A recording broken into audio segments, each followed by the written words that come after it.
আর এই মানুষগুলো সরল প্রাণে এই দেশে আসা আরম্ভ করে। আরে নো মাঝিয়াদা দালাল ধরে চলে যায়, কিন্তু দালাল ধরে আসলে যে নাগরিকত্ব পাওয়া যায় না তা এরা জানতো না। জানতো কেউ? তারা জানতো আমার হিন্দুস্তানে যাচ্ছি আমি, পাসপোর্ট করে এসে চুপচুপ করে থেকে গেলে নাগরিকত্ব পাওয়া যায় না। তা কি জানতো কেউ? কথা বলেন, জানতো কেউ? বলেছে কোনদিন?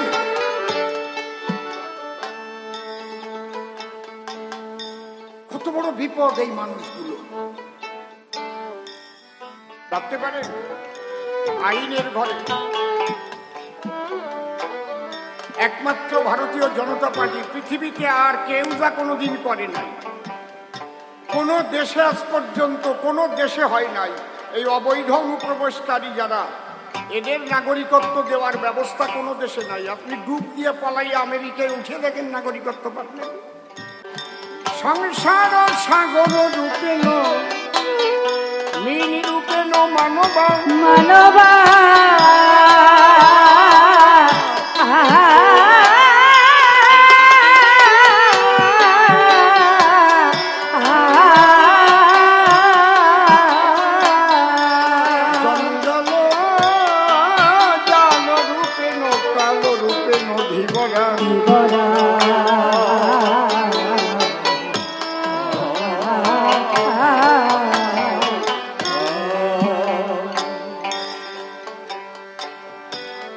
পদ্মপত্রে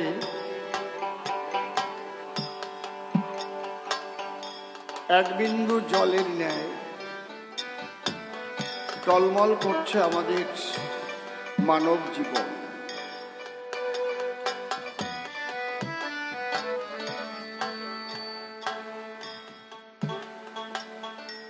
আমরা মরময় জগতে জন্মগ্রহণ করেছি। যেদিন জন্ম নিয়েছি সেদিনই মৃত্যুকে হাতে করে আমরা জন্মেছি। মনিটরটা একটু কমিয়ে দাও তো দেখি। এই জন্য এক নাম মর্তধাম, কিন্তু আবার মানব জনম শ্রেষ্ঠ জনম। দেব দেবতাও আকাঙ্ক্ষা করে ঈশ্বরের কাছে আমাকে মানব জনম দাও।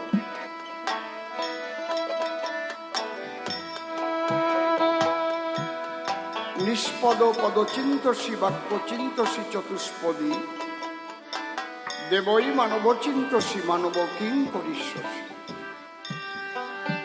যাদের দুটো পা নেই তারা বলে ঠাকুর আমাকে দুটো পা দাও, আমি চরণ পেলে আনন্দে বিচরণ করব। যাদের কথা বলার শক্তি নেই তারা হাম্বা হাম্বা করে ডাকে। নিষ্পদ পদ চিন্তসী বাক্য চিন্তসী চতুষ্পদী, তারা বলে হে ঠাকুর আমাকে একটু কথা বলার শক্তি দিলে আমি প্রাণ ভরে হা কৃষ্ণ বলে হরি বলে ডাকতে পারতাম প্রভু।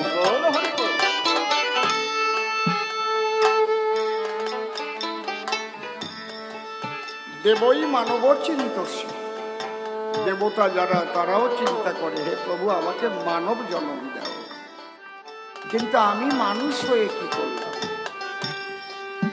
সুরগুলো ঠিক করে নাও। শিশুকাল মায়ের কোলে, বাল্যকাল কোন সময় চলে গেল, তারপরে কৈশোরকাল, তারপরে যৌবনকাল।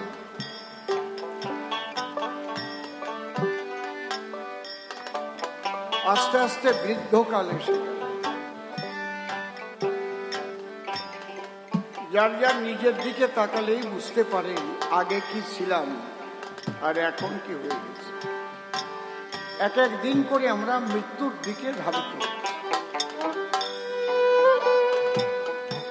প্রতিটি মুহূর্তই আমাদের মৃত্যু ভয়। তাই যদি না হতো তাহলে করোনাকালীন অবস্থায় স্বামীর করোনা হলেও স্ত্রী তার কাছে যায়নি, স্ত্রীর করোনা হলেও স্বামী তার কাছে যায়নি। গেছে কি? এত ভালোবাসার বন্ধন, কিন্তু মৃত্যু ভয়। ওই করোনা যদি আবার আমারে ধরে,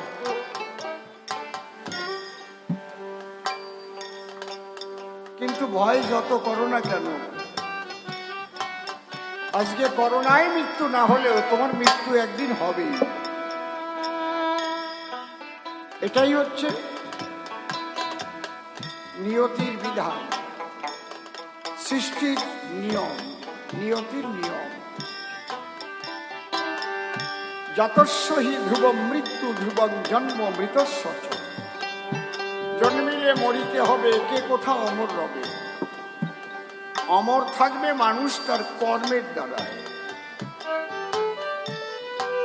যদি ভালো কাজ করে, ভালো কর্মের ভিতরে মানুষ মনে রাখে তাদের। আর যদি খারাপ কাজ করে তাহলে বলে শালা মরিছে বাঁচিছি আমরা, তাই না? এই পৃথিবীতে কোটি কোটি মানুষ জন্ম নিয়েছে, কটা মানুষের কথা মানুষ মনে রেখেছে? পাগল বিজয় সরকার আমাদের কাছে অমর হয়ে আছে তার কর্মের দ্বারা। রবীন্দ্রনাথ ঠাকুর অমর হয়ে আছে, কাজী নজরুল ইসলাম অমর হয়ে আছে, শরৎচন্দ্র অমর হয়ে আছে, বাবা হরিচাঁদ গুরুচাঁদ ঠাকুর অমর হয়ে আছে, শ্রী চৈতন্যদেব অমর হয়ে আছে, সবাই মানুষ হয়ে এসেছে। শ্রীকৃষ্ণ অমর হয়ে আছে, বামা খেপা, ত্রৈলঙ্গ স্বামী, লোকনাথ বাবা অমর হয়ে আছে। কিন্তু কোটি কোটি মানুষ তারা জন্ম নিয়েছিল, কে কোথায় চলে গেল, কে তার খবর রাখে? নিজের ঠাকুর দাদার কথা মাসে একদিন মনে পড়ে কিনা সন্দেহ আছে। আর তার বাবা তো গেল না, আমি বলতে পারবো। ঠিক বললাম না বেঠিক বললাম? ঠাকুর দাদার বাবার নাম কয়জন জানেন এই জায়গা? ঠাকুর দাদার বাবার নাম, আমার নাম অসীম সরকার।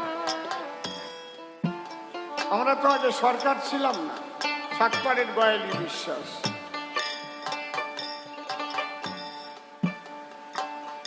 তাহলে বাবার নাম রাজবল্লভ, আগে বিশ্বাস, পরে সরকার। তার বাবার নাম যোগেন্দ্রনাথ সরকার, তার বাবার নাম কৈলাস সরকার, তার বাবার নাম কালীচরণ, তার বাবার নাম গুরুচরণ। এ তো আমার বাবা লিখে রাখছিল বলে আমি জানি। সাত পুরুষ ওই বিয়ে টিয়ের টাইমে লাগে না।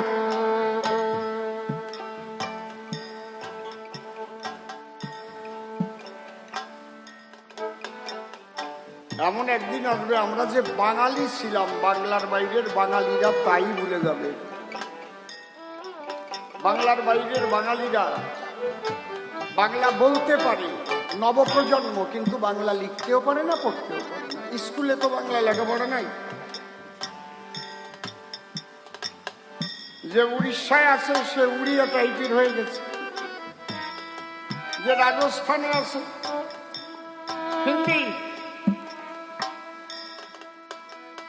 উত্তরপ্রদেশ, উত্তরাখণ্ড, বাঙালিরা সে বাংলা টানই নাই, বাংলা বলে। দেখেছেন পরিস্থিতি কি? ঠাকুর দাদার কথা তো দূরের কথা, নিজের বাংলা সংস্কৃতিকেই মানুষ ভুলে গেল।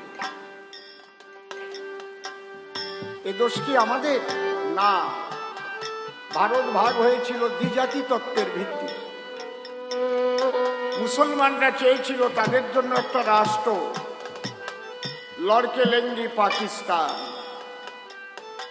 তাদের জন্য পাকিস্তান করে দিল। সেই পাকিস্তানে, পূর্ব পাকিস্তানে যে হিন্দুরা পড়েছিল তাদের আসবার জন্য নিমন্ত্রণ দিয়েছে।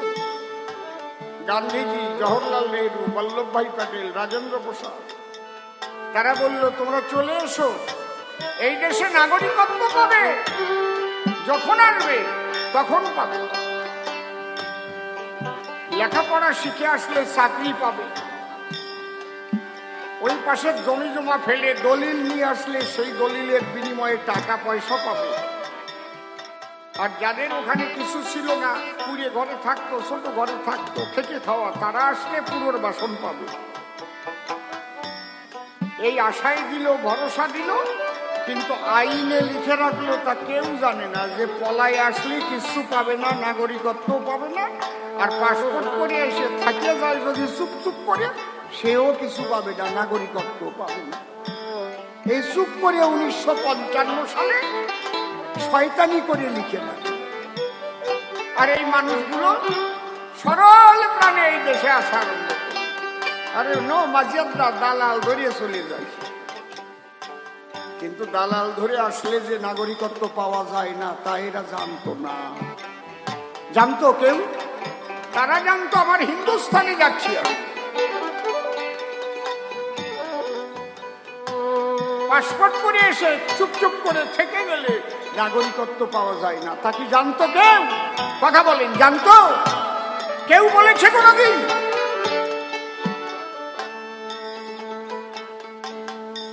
কত বড় বিপদ এই মানুষগুলো, ভাবতে পারেন? আইনের ঘরে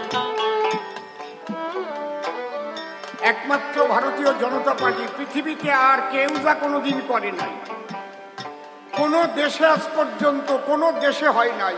এই অবৈধ অনুপ্রবেশকারী যারা, এদের নাগরিকত্ব দেওয়ার ব্যবস্থা কোনো দেশে নাই। আপনি ডুব দিয়ে পলাই আমেরিকায় উঠে দেখেন নাগরিকত্ব পাবেন। অনেকে দুবাই গেছে না? আমিও দুবাই গান গাইতে গেছি, শারজায় বিশ্ব মতুয়া সম্মেলন। অনেকে যায়, এক একজন ধরে যায়, ওই যে কি বলে, ওই এজেন্ট টাকা দেয়, এজেন্টে আর কোম্পানির মাধ্যমে যায়। ওই কোম্পানিতে যদি বেতন কম দেয়, যে কোম্পানিতে বেতন বেশি দেয়, পাসপোর্ট ওই জায়গায় কি খাল্লি বাল্লি কাজ করতে চলে যায়। ওরে কয় খাল্লি বাল্লি। ঠিক কইছি না বেঠিক কইছি? হ্যাঁ, তারপরে কিভাবে আসতে হয়? পুলিশের হাতে ধরা দিতে হয়, জেলে যেতে হয়, তারপরে দেশের মানুষ দেশে পাঠায় নাকি? ঠিক বলছি না বেঠিক বলছি? নাগরিকত্ব চাইলে পাওয়া যায়? পৃথিবীতে কোনো দেশ দেয়নি, পৃথিবীতে আজ পর্যন্ত একমাত্র ভারতবর্ষে হিন্দুদের জন্য সেই সুযোগ করে দিয়েছে ভারতীয় জনতা পার্টি। তোমরা সিএতে আবেদন করো, নাগরিকত্ব তোমাদের দেওয়া হবে। এই অবৈধ অনুপ্রবেশকারী তকমা তুলে দিয়েছে। তাও আবার মানুষ ভুলোই বেলায় কই করিয়ে না, করতে গেলি তোমারে ওই দেশে পাঠাই দেবেন, করিয়ে না, মরো গিয়া, কার কি হবে? ঠিক পাবানে কয়দিন পরে। যে যত আগে করতে পারবে তার তত লাভ বেশি। এই সুযোগ আর পৃথিবীতে দেয়নি। হরিবল হরিবল। আজকে আমরা, মৃত্যু তো একদিন হবেই, কিন্তু মরার আগে আমরা মরবো কেন? এই জন্য গান আছে না, আমি ভয় করব না, ভয় করব না, দুবেলা মরার আগে মরব না, ভাই মরব না, আমি ভয় করব না, ভাই করব না। পরীক্ষানা বাইতে গেলে মাঝে মাঝে কুঠন খেলে, পরীক্ষানা বাইতে গেলে মাঝে মাঝে কুঠন খেলে, তাই বলে হাল ছেড়ে দিয়ে কান্নাকাটি ধরব না, আমি ভয় করব না, ভয় করব না। ভয়ের কোনো কারণ নাই। মৃত্যু যখন হবে রাম নাম সঙ্গে করে এগিয়ে চলো। তাই কবি কি বলছে, ভাই রে একবার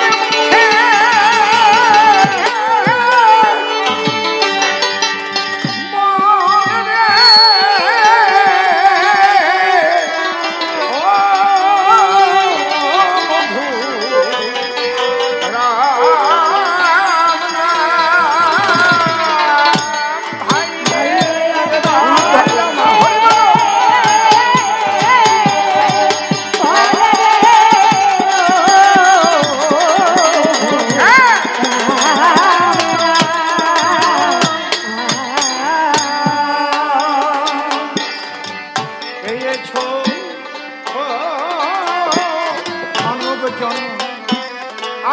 কি ধন চাও ভাই রে একবার মুখে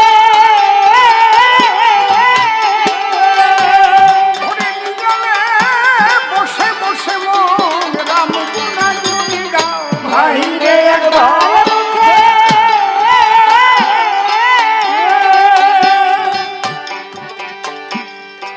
আমরা আগে কেউ মারা গেলে অন্য কিছু যাই হতো না হতো এক পালা রামায়ণ গান হতো, চিকচিক করে উঠে কেন তুমি ঠিক করতে পারলে না? এটা আমাদের পূর্বপুরুষের কথা।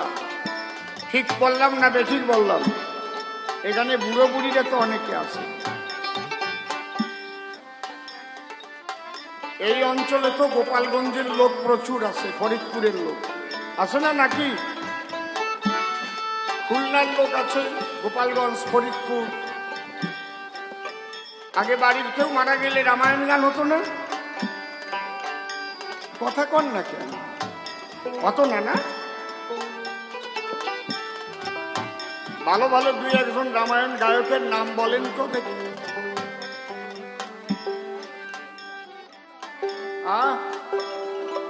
কি নাম?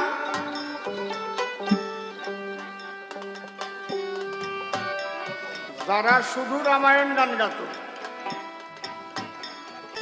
এমন অমধুর রাম নাম ভাই রে, যে স্থানেতে হয় ভাই রে একবার মুখে ওরে মোহাম্মদ থাকিলে সে রাম দূরে যায় ভাই রে একবার মুখে এমন মধুর রাম নামে ভাই সেজন করে হেলা ভাই ভাই রে একবার